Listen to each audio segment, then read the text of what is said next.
next Cool time. spot. Yeah, we're in our virtual view weather center here. So we're going to take a look at how much rain fell last night, and we're going to do it in this virtual environment where we're doing our weathercast now. We can just kind of display the weather in a whole different way, still utilizing all of the camera views that we have across the Bay Area, but we can bring in our floor map and take a look at how much rain did or did not fall in last night's light rain event. And for most parts of the inland portions of the Bay Area, we're talking about spots that did not see much rain. For some reason, the camera lost me there, so let's see if we can get that back.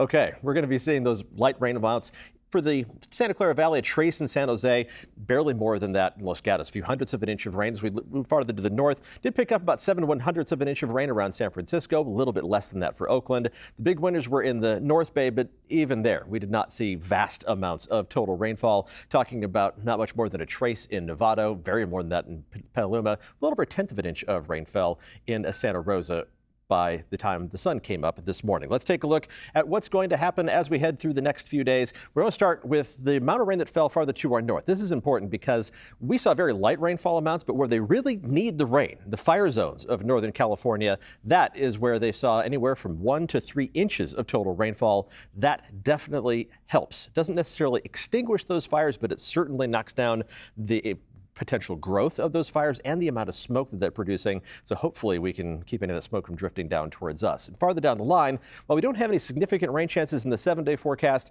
we have a signal in the long range data, the 8 to 14-day outlook of wetter than normal conditions as we head through the first third of October. Kind of a weak signal in that data for now, but something we'll keep an eye on to go along with that, a signal towards below average temperatures as we head into early October. Right now, looking out from the top of Black Mountain, seeing blue skies overhead, we're going to see some patchy low cloud cover and fog, mainly around the bay and along the coast as we head through tonight. Don't think it's going to push too far inland. As we head through the day tomorrow, temperatures are going to be running near normal. That's going to continue into Thursday.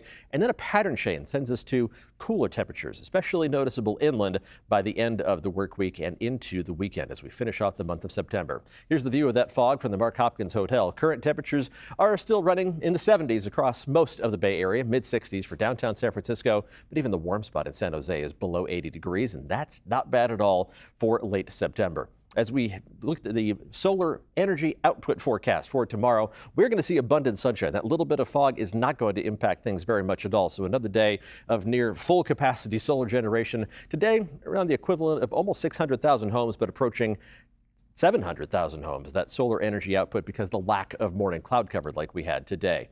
Let's take a look at the Giants forecast for tonight. Things are looking pretty good if you're heading out to Oracle Park as the Giants try to keep their playoff hopes alive. Temperatures still in the mid 60s for the first pitch, gradually coasting down to the low 60s later on tonight. Let's check out the forecast for tomorrow. Highs once again are going to be running very close to normal. We can take you around the various microclimates of the Bay Area.